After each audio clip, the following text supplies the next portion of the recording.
Ben, on va essayer de parler de communication. Selon moi, il y a deux types de communication. Il y a la communication verbale et la communication non verbale. Lorsque tu es en interaction avec les gens, que ce soit dans le monde professionnel ou bien dans le monde, dans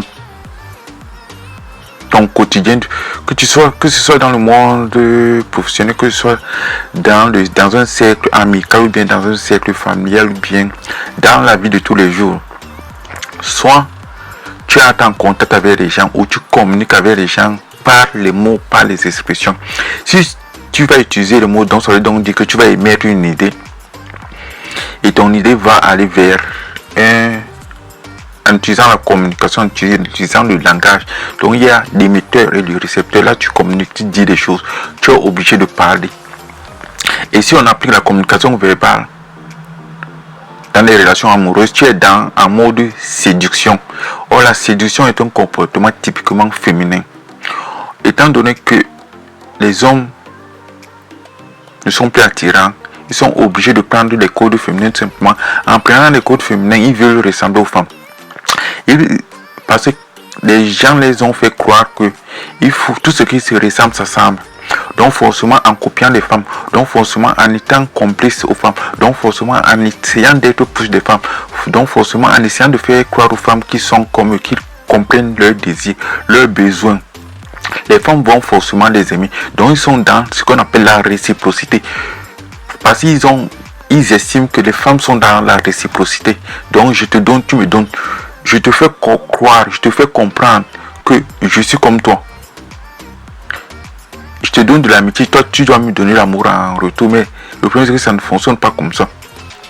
Ça ne fonctionne pas comme ça parce que en voulant utiliser le code féminin, en voulant faire comme les femmes veulent, en voulant faire croire aux femmes que nous vous comprenons, nous sommes comme vous, ils se sont trompés du discours. Tout simplement parce que quand une femme a envie de communiquer, moi je dis toujours que l'original est mieux que la photocopie.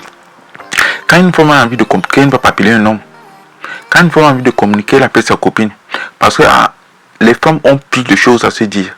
Les femmes entre elles ne se détestent pas. Les femmes entre elles s'adorent. C'est pour cette raison qu'elles rigolent ensemble, elles font des courses ensemble, elles vont faire des magasins ensemble.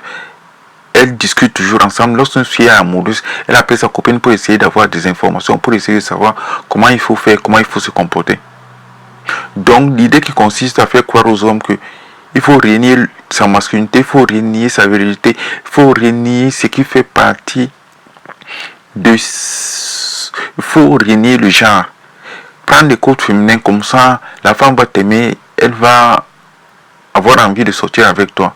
C'est une fausse bonne idée.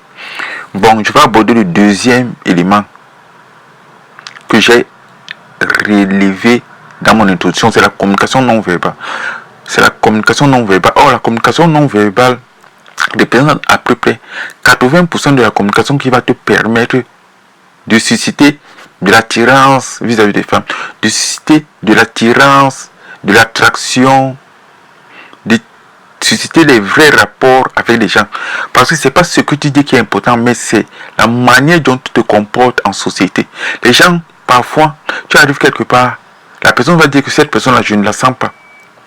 Tu arrives quelque part, la personne te juge en fonction de ton comportement, la personne va te juger en fonction de ta communication non verbale. Parce que la communication non verbale peut être offensante, la communication non verbale peut être apaisante. La communication non verbale, c'est celle qui crée des rapports à la fois authentiques et sincères. Parce que il y a ce que tu dis, il y a ce que tu ne dis pas, il y a la manière de dire ce que tu dis. Mais tu n'as pas besoin de mettre les mots sur des actions. Si tu dois agir, tu agis. Mais tu vas pas commencer à dire, à expliquer comment tu vas agir. Le temps que tu expliques comment tu vas agir, tu ne vas plus agir. Normalement, l'homme n'est pas là pour expliquer les choses. Le problème, c'est que je comprends bien que le fait que les hommes ont été élevés par les femmes les ont fait. Les femmes les ont transformés, ce qui fait que maintenant les hommes parlent, sont devenus des moulins à parole. Donc ce que je voulais dire, c'est que pour créer une relation avec une femme, pour créer une relation avec des gens que ce soit dans le milieu professionnel, 90% des interactions que tu vas avoir avec les gens sont des interactions basées sur la communication non verbale. Bon, par exemple, tu arrives dans une entreprise, les gens parfois vont te juger en fonction de la paire de chaussures que tu as apportées, en fonction de la manière d'attacher tes lacets, en fonction de la manière dont tu vas te comporter en fonction de ton niveau de sociabilité, en fonction de tes règles de politesse. Ce sont tous ces éléments-là qui vont construire ta communication non verbale. Bon, prenons le cas des relations amoureuses. Dans une relation amoureuse, ce qui fait partie, ce que moi j'appelle le socle de la masculinité, ce qui te permet d'être attirant, c'est la communication non verbale. La communication non verbale représente 80% de ton travail. Or, cette communication représente 80% des résultats, et la majorité des coachs, ou bien la majorité de ceux qui sont intéressés au rapport homme-femme veulent soit minimiser, soit ignorer. Qu'est-ce que moi je mets dans la communication non verbale? Dans la communication non verbale, ta manière de marcher, ça fait partie de la communication non verbale. Ta manière de se tenir, ça fait partie de la communication non verbale. Ta manière d'occuper de l'espace, ça fait partie de la communication non verbale. Ta manière de sourire, ça fait partie de la communication non verbale. La manière de t'habiller, ça fait partie de la communication non verbale. Ta manière de te parfumer, ça fait partie de la communication non verbale. La manière dont tu te coiffes, ça fait partie de la communication non verbale. Le fait que tu choisis un costume, ça fait partie de la communication non verbale. Le fait que tu choisis une veste en cuir, ça fait partie de la communication non verbale. Le fait que tu aies une moto, ça fait partie de la communication non verbale. Et c'est cette communication non verbale qui définit ta personnalité, qui définit ton caractère, qui définit ta manière de penser, ta manière de voir le monde, ta manière de te représenter dans ce monde. Si tu n'as pas cette communication non verbale, alors tu ne peux pas attirer les femmes, tu ne peux pas être attractif, tu ne peux pas arriver quelque part. C'est ce qui fait que quand tu arrives quelque part, tu laisses à la fois une impression. C'est ce qui fait que quand tu arrives quelque part, tu laisses à la fois un sillage. Un sillage, c'est comme le bateau. Quand tu vois un bateau qui navigue dans la mer, le bateau laisse une trace. Le bateau laisse une trace indélébile qui fait en sorte que quand bien même le bateau est à 10 000 pieds, on sait qu'il y a un bateau qui est passé. Donc la communication non verbale, c'est ce qui fait en sorte que quand tu entres en interaction avec une personne, quand bien même tu n'es pas là, on sait à peu près que tu es passé, on sait à peu près que quelqu'un est passé, on sait à peu près que tu sois là ou pas, tu as laissé une certaine impression. Cette impression fait en sorte que quand tu es absent, d'autres commencent à interpréter ce que tu as fait et ce que tu n'as pas fait. J'espère que j'ai été clair en différenciant la communication non verbale et la communication verbale. Et ne vous laissez pas prendre par la communication verbale.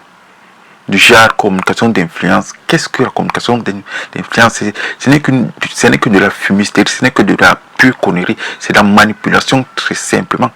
Si par exemple tu sais qui tu es, tu sais ce que tu dis, tu n'as pas besoin de manipuler l'autre. Si tu manipules l'autre, c'est parce que forcément tu sais pertinemment que tu cherches à influencer sa manière de penser. Tu cherches juste à tirer parti d'une situation. Tu essayes juste d'avoir un avantage concurrentiel par rapport à l'autre. Tu essayes juste de dominer l'autre. Tu essayes juste de la manipuler. Mais la manipulation, ce n'est pas un comportement masculin.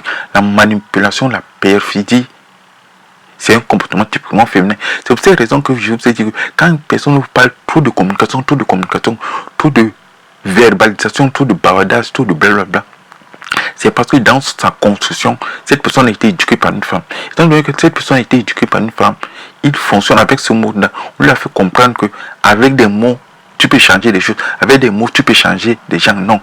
L'homme ne sait pas construire sur les mots. L'homme n'a pas bâti sa masculinité sur les mots. L'homme n'a pas bâti sa virilité sur les mots. L'homme n'a pas bâti son essence d'homme sur les mots. L'homme a bâti sa masculinité sur les actions. L'homme a bâti sa masculinité, sa virilité sur la détermination, sur la force, sur l'engagement, sur la persévérance. C'est tout. Et maintenant, quand tu essaies de dire aux gens, c'est quoi la masculinité? Maintenant, la masculinité, c'est se muscler le corps. Mais pendant que vous musclez le corps, musclez-vous aussi le cerveau. La masculinité, c'est le tatouage. La masculinité, c'est porter une barbe. Mais c'est pas ça la masculinité. Si la masculinité, c'est avoir une barbe, si la masculinité, c'est se muscler le corps, si la masculinité, c'est avoir des tatouages, avoir des piercings, c'est parce que vous ne savez même plus c'est quoi la masculinité. Et vous avez remplacé la vraie masculinité par quelque chose de culturel. Mais c'est juste de la manipulation de la manipulation. C'est juste, vous avez substitué la vraie masculinité à quelque chose qui n'est que culturel. C'est pour ces raisons que vous avez un concept qui est creux. Bon, je pense que j'en ai fini pour le moment. Je vous remercie de m'avoir écouté. À la prochaine. Merci.